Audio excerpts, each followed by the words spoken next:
The Arctic is warming almost 3 times faster than the rest of the planet, changing the Arctic ecosystems forever, causing destruction around the planet.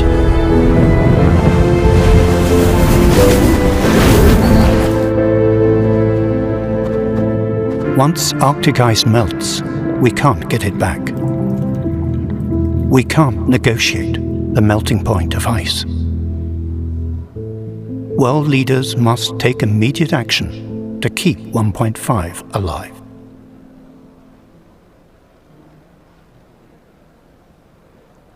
Good morning, and thank you very much for coming this morning to this side event that is focused on, indeed, the connection between Cryosphere and the need for 50% reductions by 2030, because we cannot negotiate with the melting point of ice. This is a message that we're trying to bring more and more into the negotiations, but we're also talking about solutions today. I want to introduce our speakers in order.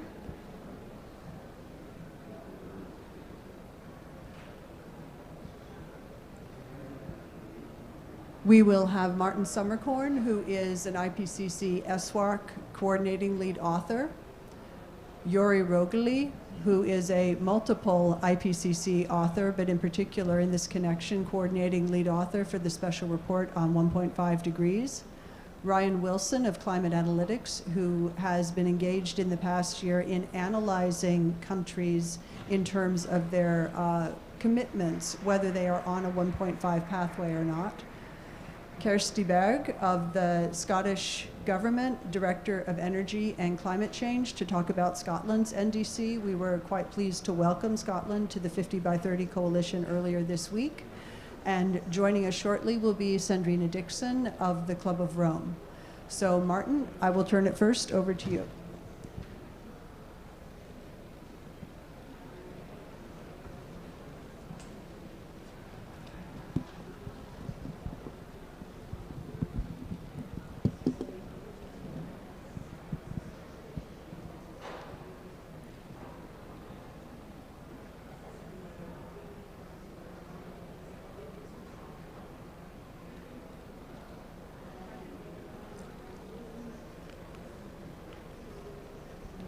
Yes, good morning also from me, and delighted to be here and welcome our guests also on behalf of the Arctic Program, WWF. Today I want to start this off by talking about the cryosphere itself and the cryosphere science. And I want to talk about why we have to actually beyond looking at it as an early warning sign, and why it's instead really a call for action, for urgent, ambitious and sustained action at UNFCCC, this COP and way beyond. So we need to make a conscious shift of how we think about the cryosphere. It's not an early warning and regional impacts to main issue alone, but it is a main motivator for global ambition on adaptation, on mitigation, and it has to be urgent and coordinated. Next to the ocean, the cryosphere in particular forces us to consider long time scales while linking this insight to action now and during the next short decade. This is extremely important and we argue not yet considered adequately in minds and discussions of climate change, including at the UNFCCC and at this COP, because maybe it's not exactly human forte to act now on avoiding future impacts. But the unescapable reality is really encapsulated in our session title. We can't negotiate with the world's ice. We can't negotiate with the melting point of ice. And by the insight that the changes are triggered by warming levels that we may reach if we are not most ambitious within the next few years and decades, that these changes commit us to a practically irreversible on human relevant timescales and beyond. Decades, centuries, and millennia. What is adding to the confusion of this topic is that different timescales are linked to long-term in the context of the UNFCCC. and that we actually can observe, even at IPCC level, a development of how to speak to and illustrate this issue.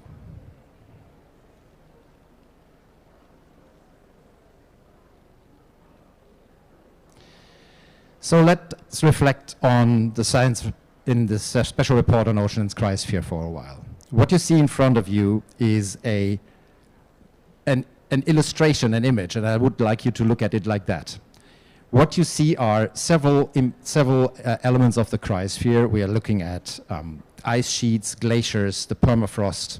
We are looking at snow and ice. And I want you to focus on the blue versus green projected futures. High emission scenario versus a low emission scenario. In a high greenhouse gas emission scenario, the rates and magnitudes of cryosphere changes are projected to increase past 2050 and long into the future. Strong reductions in greenhouse gas emissions, however, in the coming decade particularly, in contrast, are projected to reduce or limit further cryosphere changes after 2050. The more decisively and earlier we act, the more able will we be to address unavoidable changes, manage risks, improve our lives, and achieve sustainability for ecosystems and people. So it's now that we have to urgently choose the future we want. Let's focus on sea level rise and the ice sheets for a while. As you can see, the sum of ice sheets and glacier contributions is now the dominant source of sea level rise, exceeding the effect of thermal expansion of ocean water, which has been the dominant consequence before. The Greenland and Antarctic ice sheets are projected to lose mass at increasing rates throughout the 21st century and beyond. These changes and the linked global sea level rise due to past and future greenhouse gas emissions are irreversible for centuries to millennia. And if you look at the lower graph there, which goes finally beyond 2100, the first time that the IPCC projects this forward, a significant step forward at that SROC achieved, it goes until 2300. But yet again, both rate and absolute levels of long-term sea level rise differ massively between a low emission scenario and a high emission scenario. And these differences are decisive for our ability to respond to these changes and adapt to these changes. But let's take a look at the updated figure from the IPCC Working Group 1 report. It provides a more rich and updated experience on both scenarios that were considered and also on the possibilities of long-term sea level rise connected to the future of the ice sheets particularly. During the 20th century, the global mean sea level rose by about 15 centimeters. It is currently rising more than twice as fast, and the pace will further accelerate, reaching up to 1.1 meters in 2100 if emissions are not sharply reduced now. The potential for changes that are irreversible on human-relevant timescales, and I'm talking about centuries and millennia, and for step changes that are linked to instability mechanisms, particularly of the Western Antarctic ice sheet, is a realistic possibility and increases under high emission scenarios. Sea level rise greater than 15 meters by 2300 cannot be ruled out under high emissions. Sea level rise greater than the low-lying coastal zone, which is the zone that is less than 10 meters above sea level, is currently home to around 680 million people, which is nearly 10% of the 2010 global population, and is projected to reach more than 1 billion by 2050. Small island development states alone are home to 65 million people. For many of these, adaptation limits will be reached, the IPCC says. In the longer term, the even longer term, sea level is committed to rise for centuries to millennia due to continuing ocean warming and ice sheet melt, and will remain elevated for thousands of years. So over the next 2,000 years, global mean sea level rise will be about 2 to 3 meters if warming is limited to 1.5 degrees, 2 to 6 meters if limited to 2 degrees, in contrast to 19 to 22 meters with 5 degrees of warming. And this is not the end. It will continue to rise over subsequent millennia. New evidence from paleoscience confirms that these projections are consistent with reconstructed levels during recent warm periods, which was 5 to 25 meters higher roughly 3 million years ago, which was, by the way, the last time global surface temperatures was sustained at or about 2.5 degrees than pre-industrial. The last thing I want to talk to is permafrost. SROC shows us that widespread permafrost thaw is projected for this century and beyond, with the potential of adding more greenhouse gases to the atmosphere. With global warming limited to well below 2 degrees, around 1/4 of near-surface permafrost will thaw by 2100. If emissions continue to increase strongly, we will lose about 3/4, 70%, of near-surface permafrost. Why is this important? Well, the loss of permafrost carbon following permafrost thaw is irreversible at centennial timescales, will continue for centuries after a peak of temperatures. To put that into perspective, a high emission scenario leads to the cumulative release of tens to hundreds of billions of tons or gigatons of permafrost carbon to the atmosphere by 2100, with a real potential to exacerbate climate change through increased and adding to our greenhouse gas budget of the atmosphere. But similar to sea level rise, the rate of greenhouse gas release from permafrost, the time period over which these 10 to hundreds of gigatons are released, is important, but it is currently hard to quantify.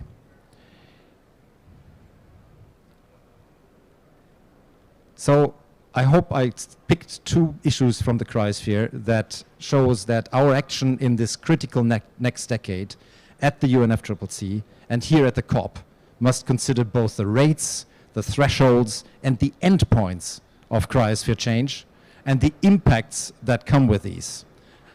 We should think hard about how that affects adaptation, adaptation limits, as well the legacy of our actions today.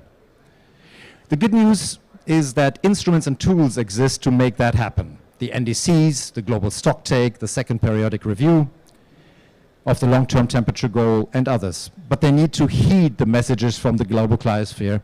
Thank you. Thank you so much, Martin. And Yuri will talk now about how we can get there and avoid these difficult futures. Yuri, please.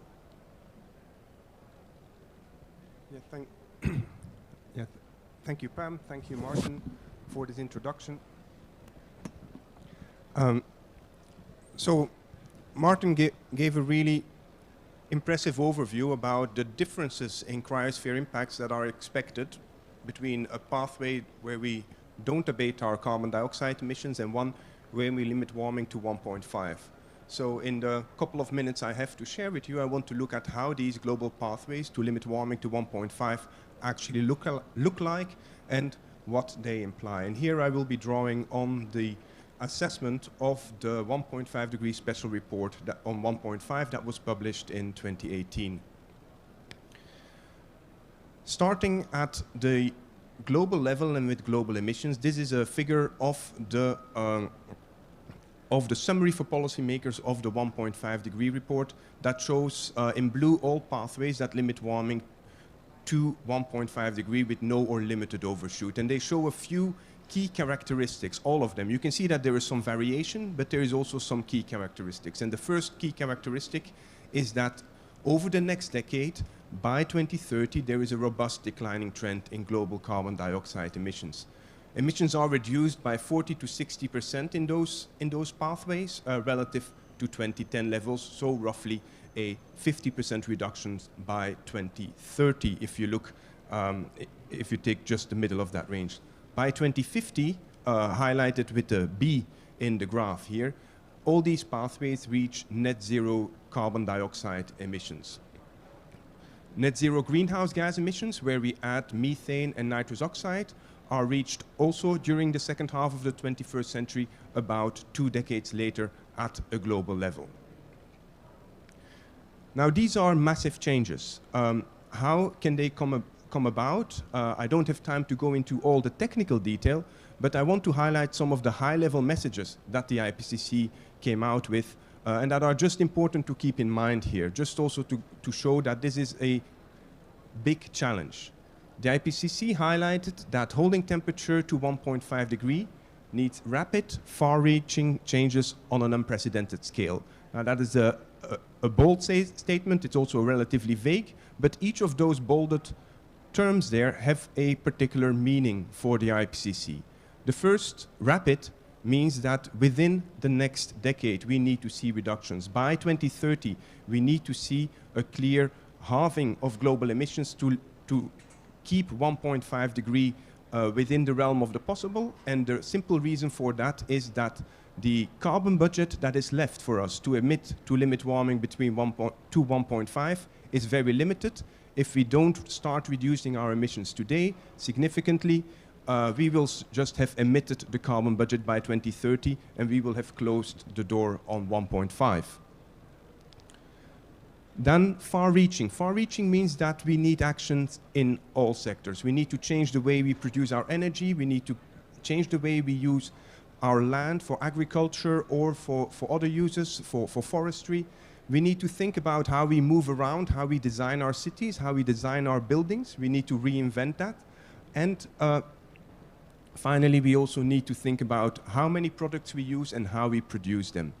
And the final term here, on an unprecedented scale, means that nobody's really off the hook. No region, no industry, no part of society really. And that means that all of society needs to be brought along, both big multinational companies and vulnerable populations within particular contexts. Then what is progress to date? This is now drawing not from the IPCC report, but from the latest UNEP emissions gap report, on which I'm also a lead author. And there we always look at where emissions are heading based on current policies and where they should be going to be on a 1.5 or 2 degree pathway. The figure here shows global greenhouse gas emissions. At the bottom, you can see the range of emissions consistent with 1.5, the very bottom. You can see that that kind of implies also for total greenhouse gas emissions roughly a reduction by 50% in 2030. Then the other colors show where we are heading, either when we would have no improvements since 2010, that's the highest line, then where current policies are heading, that's the next line, and then where the promises or the pledges, the NDCs that are being discussed here at the COP are leading us. And you can see that there is a clear gap both between where the promises of countries are leading us compared to where they have to go to limit warming to 1.5, and also between where the current policies and that are on the table and are being implemented are leading us compared to what is promised. So this just goes to show the big challenges that are still in front of us. The final slide I want to look at with you, or the final question, is whether these massive transformation, because let's face it, they are a massive reinvention of how we go about in our society. Are they actually feasible?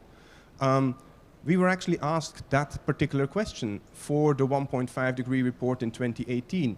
And when the IPCC gets a simple question, we come back with a more complicated answer. And here we found there are 6 boxes that need to be ticked for us to be able to tell whether a pathway is feasible or not. And some of those boxes, as scientists, we can confidently tick them because they are in the realm of what we study and what we can say something about. That is, for example, whether it's possible within the laws of physics and chemistry to limit warming to 1.5, and that is definitely still possible.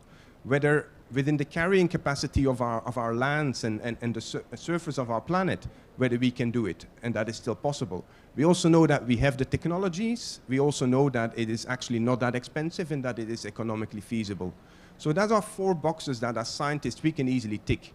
There are 2 boxes left, however, and those boxes are about whether we will be taking whether society is willing to make the changes necessary, because let's face it, there will be important changes, and whether institutionally, politically, we will be able to make the decisions and put in place the policies to achieve this. And here as scientists, we don't tick the boxes, but we are here in this forum to look into this room or other rooms and to make sure that these boxes are ticked. And with that, I would like to hand over to Ryan. You have your... Thank you so much, Yuri. So we've had cryosphere science, we've moved to the theoretical in terms of hearing that it is indeed up to us, and now we'll hear about how it can be up to us from Ryan in terms of actual pathways by governments. Please. Oh. Sorry. Thanks, Pam, for the introduction, and thanks to Martin and WWF for hosting. So Yuri did a great job of explaining what we need to do at the global level. And what I'll try and do is explain how we can use those findings to drive 1.5 degree compatible pathways at the national level for cryosphere relevant countries. These pathways are useful to gauge whether countries' targets and policies are in fact aligned with the 1.5 degree goal of the Paris Agreement. So I'll just give a quick rundown of what's included in this talk. First, I'll give an introduction to these downscaled 1.5 degree compatible model pathways. I'll look at some specific examples at the national level, comparing Scotland and the UK, and then also Germany, another major economy in Europe, and cryosphere relevant country. And then I'll put these model pathways into a broader equity context, which is always important when these topics are discussed. So how do we get to these national 1.5 degree compatible pathways? Well, we downscale from global and regional integrated assessment models, or IAMs, and what we're interested in are these economy-wide greenhouse gas emission pathways. IAMs use socioeconomic and climate data to produce global and regional scenarios with emissions pathways that correspond to various temperature ranges. And we're interested in particular in these 1.5 degree pathways. And so as Yuri presented, this is the full subset of 1.5 degree compatible economy-wide or emissions pathways at the global level. And it's possible to downscale these to the national level using national energy data and then socioeconomic projections. So, for example, GDP and population growth projections. So climate analytics filters out these scenarios that have what is considered to be unsustainable levels of carbon dioxide removal. So, for example, biomass with carbon capture and storage. And from the remaining scenarios, we take from the median to the 5th percentile. So, in effect, the most ambitious half of the remaining pathways. And this is how we create these temperature ranges for comparison with the national targets and policies. Oops, sorry. So I've chosen to use Scotland as an example. It's one of 3 countries that's included in an upcoming briefing that we're doing on cryosphere relevant countries, but also because it's a very good example of a high ambition country, a country that's set a very ambitious 2030 target, so 75% below 1990 levels. It's one of the strongest 2030 targets in the world. And the 2045 net zero target is also world leading, and especially considering that the projected emissions from the land use change, and forestry sector are projected to be positive in the coming decades. So that means if that sector is not a sink, as the case with many countries, if it is in fact a source of emissions, you've got to go even further with the rest of your economy. And so you can see there, in particular, that net zero target is well below the 1.5 degree compatible range, and as is the 2030 target. So as part of Scotland's recently updated climate change plan, there's a modelled emissions pathway that includes sectoral emissions reductions that achieve this 2030 target, this very ambitious 2030 target. But what needs to happen now is the policies really need to be put in place, be implemented to make sure that blue line there that's modelled actually takes place and follow that 1.5 degree compatible temperature range. What's also missing at the moment is a modelling of a emissions pathway under current policies. And I mean, this is useful because you can then compare sort of where things are at today and where things are likely to head based on current policies, and how far you need to then go with these additional policies. And I thought it'd also be useful to put Scotland's targets and policies into the broader context of the UK, because the UK is often touted as a leader in climate action, which is certainly the case in some regards. The 68% target below 1990 levels is also one of the most ambitious in the world, but you know, Scotland does go even beyond that, and you can see here that target is on the cusp of the 1.5 degree range, sort of between 2 and 1.5. And the net zero target 5 years later, and again, it's sort of squarely in that 1.5 degree range, which is commendable, and it's a good thing, but it does also then put in context how ambitious the Scottish targets are. So you can also notice there the current policies projection as it stands, it's still in that 2 degree range. The UK government claims that a lot of these quite ambitious announcements and plans that they've put in place is going to get them to NDC, achieving their NDC, but we really need to see the modelling behind that, which at the moment still doesn't exist. And so for another major country in Europe, I thought it'd be useful to sort of put where Germany stands with regards to these pathways as well. We've also modelled what a 1.5 degree compatible range for Germany would be. They've also recently updated their target, strengthened it to a 65% reduction below 1990 levels, which is quite strong. It's again on the cusp between 2 and 1.5 degrees, and they've brought forward their 2050 net zero target to 2045, which, you know, again is one of the sort of world-leading targets. But the additional policies that they have announced, it's still not enough. You can see there, it's still not enough to quite get them there. So they need to, with the new coalition government that's likely to be in place, really go further and get that pathway down further. And I'll just quickly go over equity considerations, which are really important when talking about especially wealthy countries, because it's one thing to set an ambitious target that falls within that green range and then put policies in place to achieve it. But for wealthy countries, based on historical responsibility for emissions and the capability to act, you need to be going beyond that, providing climate finance to developing countries so that they can bring their emissions down rapidly enough to also make sure we achieve the 1.5 degree goal. And I've used the example here of Germany because it's a climate action tracker country. So Climate Action Tracker is a platform that does try to quantify how much further countries need to go in terms of their finance contributions. You can see here on the right, the green range there is actually negative. It's much lower than the one on the left, which is the model domestic pathway.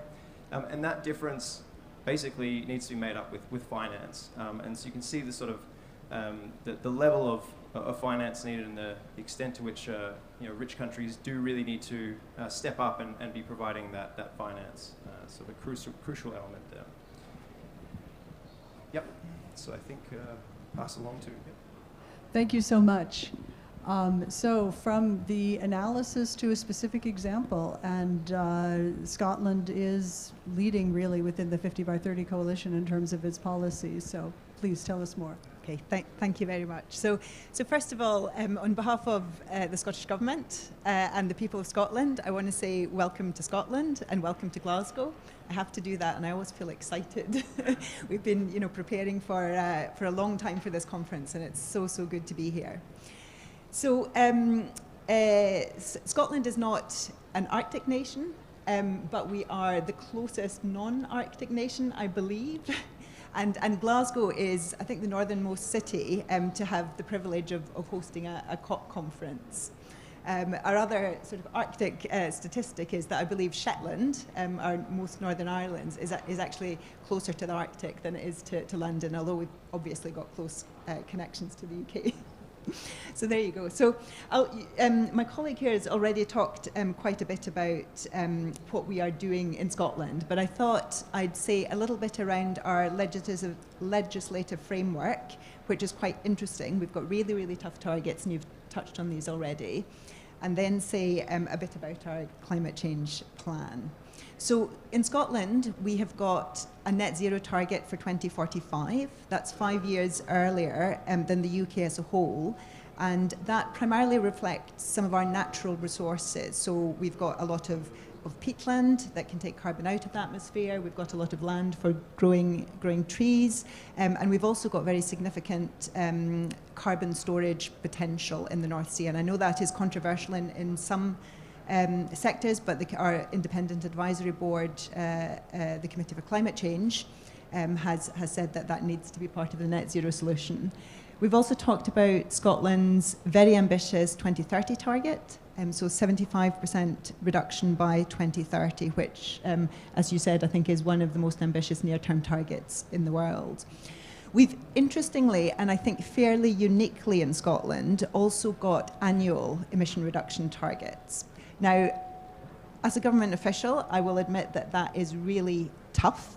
There are a lot of unanticipated external factors that can impact our annual emissions targets. But what it very helpfully does is hold our ministers and us as officials to account for delivery. So we need to, if we don't meet our annual emissions targets, we need to produce a catch-up report, which we have just done. I think we published that about a week ago. So it really holds our feet to the fire in terms of delivering policies. In Scotland, we published our climate change, our updated climate change plan just at the end of last year. We got our new ambitious targets back in 2019, and we published our climate change plan. And as my colleagues have already made clear, to deliver our targets, we need fundamental transformative change across all sectors of the economy and society in Scotland. We've got a pretty impressive track record so far. We have reduced our emissions by over 50% on 1990 levels. Our gross electricity consumption is about, I think it's 96% renewables. We've got huge renewables potentials here in Scotland, but we do not kid ourselves around the scale of the challenge going forward. A lot of the achievement that I talked about, the 50% reduction, has been through decarbonising the electricity sector. And that's tough. That goes on people's bills, and we're particularly concerned about the impact that has on vulnerable people. But it is nothing compared to the changes that we now all need to make to our lives. So as individuals, we're going to have to change the things we do, but we can't duck the challenge as government. We are going to have to take some really, really tough political decisions, including in this Parliament. So just to give you a flavour of what we need to do in Scotland, we need to decarbonise. We've got about just over 2 million homes in Scotland. We need to decarbonise about 1 million by the end of this decade. We've made some good progress already. This government and this Parliament have committed to spending at least 1.8 billion on decarbonising our homes and improving our energy efficiency. We have, for those of you who are not close to Scottish politics, we have now an agreement government. We've got it's not quite a formal coalition, but there's an agreement that underpins the government, which now consists of the Scottish National Party as well as the Scottish Green Party, and this is really helping us drive our ambitions even further. On transport, just to give you an example of some of the things we need to do by 2030. We have committed to reducing car kilometres travelled by 20%. We have committed to, by the end of this Parliament, which is within the next 5 years, spend 10% of our transport budget on active travel. I'll just say a couple of more things on, I suppose, how we view or how we see the components of the climate agenda. I've focused so far on emissions reduction and our emissions reduction targets. That's only part of the picture. Again, you talked about bringing people with us. we've got a huge focus in Scotland on what's called the just transition. I was reminded yesterday that only 8% of people actually know what a just transition means, because it means different things to different people. But very broadly, it means making sure it's a fair transition. That means both in terms of who bears the cost of the transition, both domestically and internationally, but also critically that people are supported in their jobs and their employment and their livelihood in this transition. And that's important because it's morally right, but pragmatically, it's important because we won't get the transition unless it's a just and sustainable transition. It will not be publicly accepted. It will not be politically feasible. So we will have to make it a just transition and support people through retraining, investing in the industries of the future, the green industry of the future, to make that transition. So emissions targets, a just transition, and of course adaptation. And we know that a number of the impacts of climate change are already built in. There's nothing we can do about that. They are going to cause increasingly severe weather impacts. So a huge focus, and obviously we have got a lot of coastline in Scotland. We are going to be impacted on this. So, obviously it doesn't just impact coastal communities, but there's a huge focus in Scotland now on addressing the risks and the resilience we need to build. So, for example, investment in flood defences in a number of places. So look, we are incredibly pleased to have seen we published an indicative NDC based on the work that we're doing in our targets and our climate change plan, and we're very, very pleased to see that assessed as being compatible with 1.5 degrees. We now need to get on with the hard work of actually delivering the policy to do that, but that is a really important milestone for us. So thank you for the work on this, because it's hugely important, and as I said, we're very pleased. And of course, we're thrilled to be part of the 50 by 30 coalition as well, because it speaks to what we're doing here, building coalitions and alliances between countries to work together to achieve some of these ambitious targets it's fantastic, and it's what we need to do to deliver 1.5. So thank you. Thank you so much. So from the tough reality of the cryosphere to general pathways, to examples of pathways, to political realities that governments need to deal with. So Sandrine, it would be wonderful if you could tie it all together in terms of how do we get this tough and yet hopeful message to the world's leaders, especially Wonderful. here. Thank you, Pam, and I think it's been it's perfectly lined up to end up on what I want to do and what I want to build on. And I love the way the Scottish Government thanks those that assess the fact that they're actually 1.5. I'd like to turn around and thank you for actually being at 1.5. And not only that, for what the Scottish Government continues to do, which is to look beyond just meeting 1.5, but what it truly means to have a just transition linked to its economy and its financial system through its well-being economy work as well, which is fundamental. So I don't know if we have my presentation on. Perfect. What I wanted to do was to lead you through a little bit some of the work that what we call the Planetary Emergency Partnership that the Club of Rome and other partners and that you so actively participate in as well, Pam, is trying to do in terms of bridging that narrative that you've actually just heard here. So knowing full well that there are so many different feedback loops between the global commons and the Arctic and the cryosphere, biodiversity loss and climate change in general.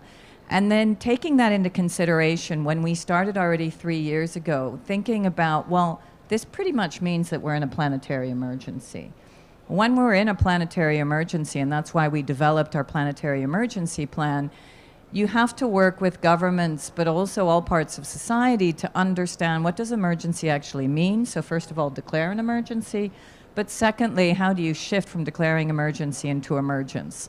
And what we tried to do is to have a two-part 10-point plan. The first was to understand the 10 commitments that we needed in terms of the global commons. And the cryosphere is in there with a lot of beautiful language that Pam actually worked with us on.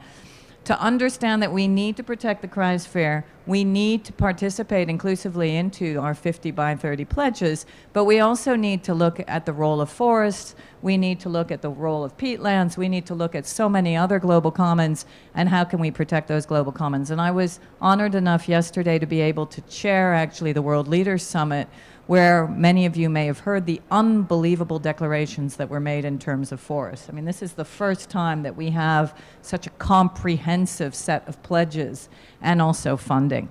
So, first, 10 commitments for the global commons. Second, what are those 10 urgent actions for the transformation? And we've heard about some of them, but how do you actually translate that into practice? First, the just and equitable societies. What does that actually mean? And exactly as was said, what does justice mean and how do we bring people on the journey? How do we understand that actually we can't just hike up the price and everybody's going to be able to pay it when we know full well that many people can't? We had the Gilets jaunes in France. We could have Gilets jaunes everywhere across the globe because we don't take into consideration that actually hiking up the diesel price is going to hit people hard. And then what happens? Clearly, we have a backlash. It becomes an environmental tax. We have the growth of populism. The growth of populism means we kick out the governments that are actually going to support some of the things that we need. And those are the vicious cycles and tipping points, which include not only environmental, but also social tipping points. So we have to get the just and equitable societies aspect right. We then have to focus on transforming our energy systems, and this as well is fundamental. And how do you do that? Focusing first on divesting from fossil and being very clear that that has to be the first point of action. If any of you have done the En-ROADS model, we see very clearly that the levers of change, most people think, okay, well, we can up 3 times our investment in renewables and then we're there. No, if you continue to burn fossil, you're not there. So the reality check is, how do we actually get sovereign nations, in particular, for example, the Saudis and others, to stop actually producing this stuff? And how do we get actual divestment pledges from governments? That is fundamental. Moving from there into the circular economy and all of the very important, not only circularity, but regenerative aspects of our economy, going all the way to the well-being economy, where we start to see clear declarations around social, economic, and environmental indicators. So for us, the clear narrative has to be one that does bring in the equity issue, the poverty issue, but also clearly the transformational issues around the fact that this is truly an emergency. So this is where we're faced. We're faced with the global tipping points. This is where we are in 2021. For those of you who know about the Club of Rome, 50 years ago we published the limits to growth. And lo and behold, most of these tipping points were already predicted 50 years ago to happen now in this time frame. And this is where we are: a global pandemic on health, the fact that we've got social systems that are actually deteriorating, and yet we know through the pandemic that our social systems are what is absolutely fundamental. And we also have pressures on our political systems and our economic systems. We know full well then that even if we have environmental collapse, what's going to happen first is social tipping points, because people are starting to get upset. People are going to push back. As I said, you're going to have more Gilets jaunes. So what we need to do is understand the different types of tipping points within the movements, the mass movements, the political progress, the market forces, the technological disruption, moving together so that this can be the fastest economic transition in history to match the emergency that we're seeing due to the global commons being destroyed and the fact that we actually haven't been able to put in place those levers for change that we need. So we need zero carbon, zero loss of nature, zero poverty, and zero pandemics at the same time. Incredibly hard, very complex, but we see that sometimes we do get some hits. So our G7 declaration that we worked with many, including Pam again, in terms of putting in place the 50 by 30 declaration, making sure that actually global leaders start to respect the fact that we have to be at least 50% reduction by 2030. And so I'll end with this. This is the decisive decade. But as Donella Meadows, who is the mother of systems thinking and one of the co-authors of the Limits to Growth, actually said, there is too much to do to enable this complacency. But there is also too much opportunity to justify despair. And so we truly do need to work together, bridging the gap between the understanding of the science, the way in which governments need to act, and then how we actually bring people on the journey. That is going to be hopefully the virtuous circle that we're able to create over the next decisive decade. Thank you. Thank you so much, Sandrine. And that is a perfect lead-in then to a panel discussion.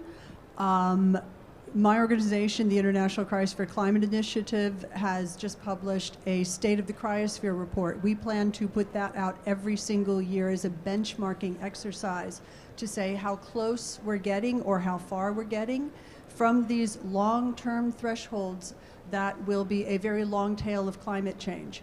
And I guess my question for the panel, and I'll start with you, Martin, here in Glasgow then, in the next 10 days really of the COP, one of the things that we're trying to do is to get a decision point from countries to have a cryosphere dialogue, simply to bring this science to the negotiators, into the negotiation, into the UNFCCC process.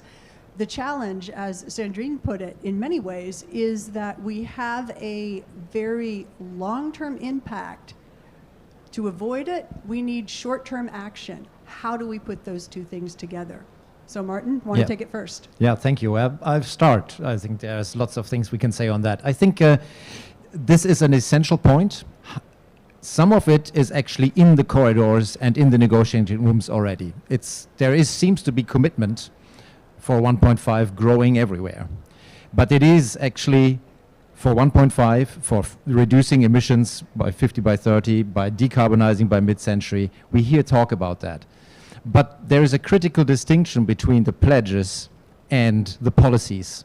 And not many of these pledges are actually captured by current policies. And we have quite a bit to go in order to continue the force on establishing those policies. As we have heard from Scotland, there is lots of institutional changes and institutional commitment, government commitments that have to come there. So we have to press on these things. They are already in the discussion, but they have to be established, they have to be enforced. Financing these for other countries than the industrialized ones is actually a significant step. Financing is talked about here. But then we actually have to keep talking about the long term. We have to bring the knowledge into the game here in order to check, because the proof will be in the pudding every year again. Every 1/10 of a degree counts, every year counts. We have to ratchet this up, and we have to see how we can do that. There are several mechanisms at the UNFCCC that lend themselves very well to this ratcheting. We need to have common time frames for the NDCs going forward. We have to have short 5-year common time frames in order to actually allow for this check. We have the global stocktake, which is a key instrument to allow us to check against where we are and where the commitments are. And then we also have the second periodic review of the long-term temperature goal, which will actually be informed by the discussions of knowledge and by the effect it has on people around the world. More comprehensively can we at this point, and soon through the second periodic review, actually form parties thinking about what this safe temperature is that we need to be according to the declaration, and how we get there.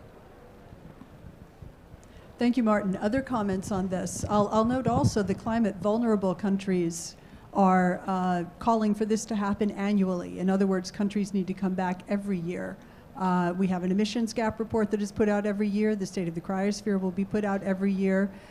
Yuri, you're part of the emissions gap. Do you have any comments on this? Yeah.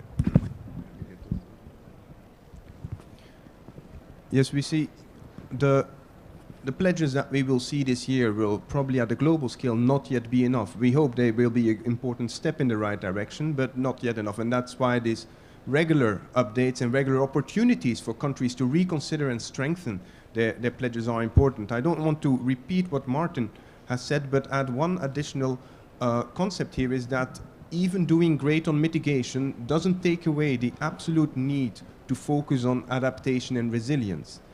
And I just want to highlight this. Even if we do everything that we need to do to be on those pathways that I described, those global pathways that translate down to the national level, to the communities for big changes, which we call 1.5 degree pathways.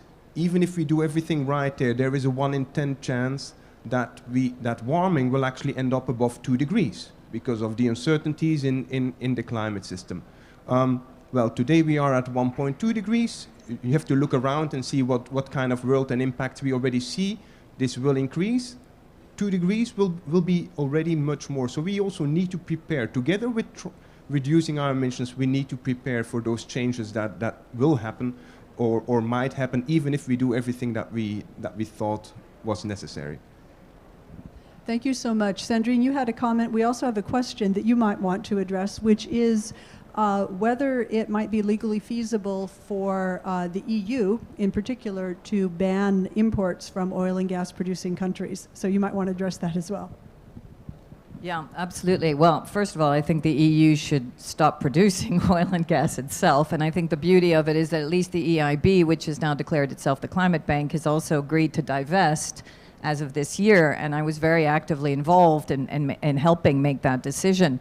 It's the first multilateral development bank that has divested actually from oil and gas. The EU could very much do that, but it must also stop subsidies. And this is the other thing. I mean, talk about perversities in the market. We often talk about new capital or we talk about pulling out of oil and gas, but we forget to talk about the fact that we're still putting in so much money into subsidizing oil and gas. So there are many different levers that are absolutely possible, Pam. What I wanted to also say here is, again, bringing in those social tipping points. You know, I'm living in Belgium, and Belgium this year had intense floodings, and the flooding happened in the most vulnerable communities, old mining towns in Belgium. They are still without any electricity, without any water in many of these communities. So we're not just talking about vulnerable countries now, we're actually talking about vulnerable communities within countries. And what really strikes me is, once again, they're without all of these things because there was not proper planning due to adaptation. But in addition to that, the government is not helping them because it's not used to, first of all, putting in place emergency plans that will take into consideration the situation. So we've got people that are increasingly pissed off that are now in the south of Belgium, in Wallonia, and just think about that tipping point. Next political elections, we then get an onslaught of voters for whichever party is going to go in and blame the fact that we didn't do anything. Now, it could be the Greens, but it could be the populists. And this is my fear. So that I fully agree. It's the adaptation element. It's the fact that we're not also taking into consideration the compound element of the pandemic working with climate change and hitting the most vulnerable countries.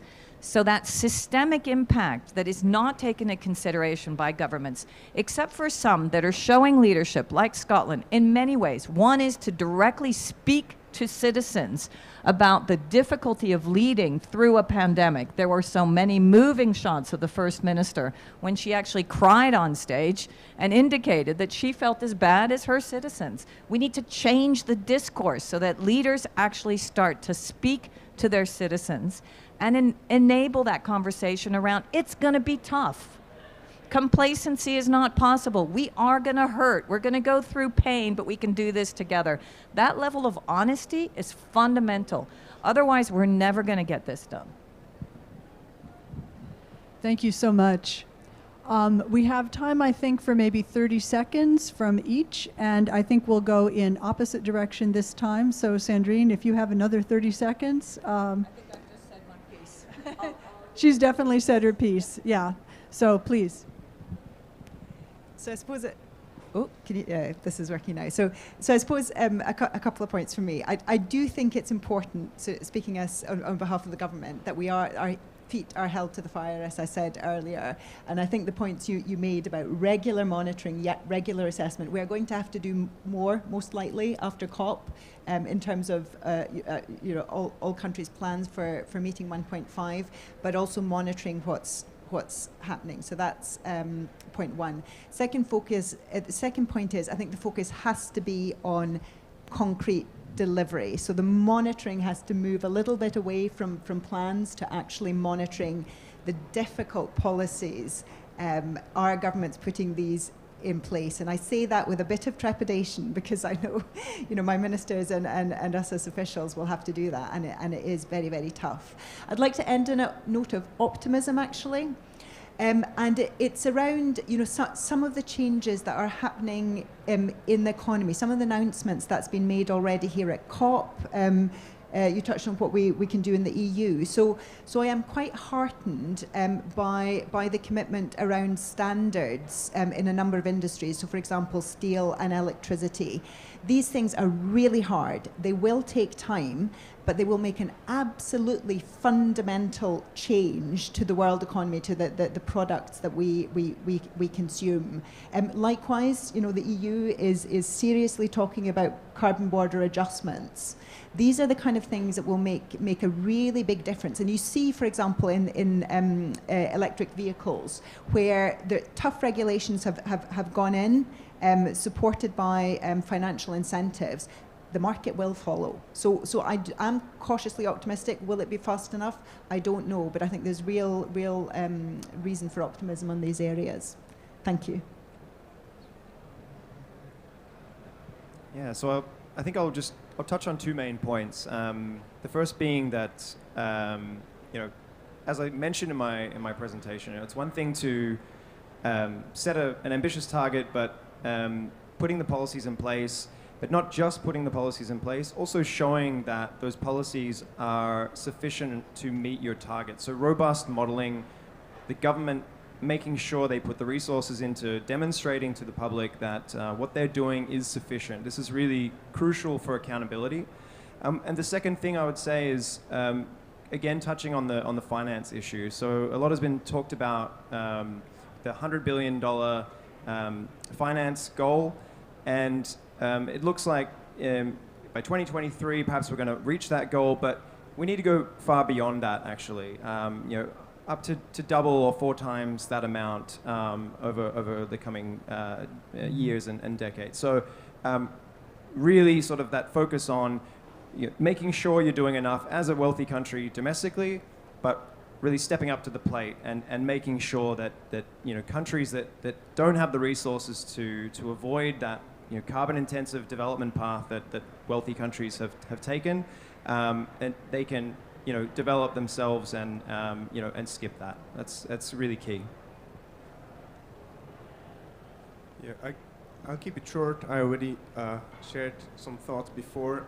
The one point I would still like to make is that despite the challenges that we describe and the really immense challenges that these are, we are actually working towards a desirable future, a future that is better and healthier for people decades down the line and for future generations. And I think that is a message that shouldn't be forgotten when communicating about the challenges that we will face over the next decade and decades to transition to this low carbon, even call it sustainable future.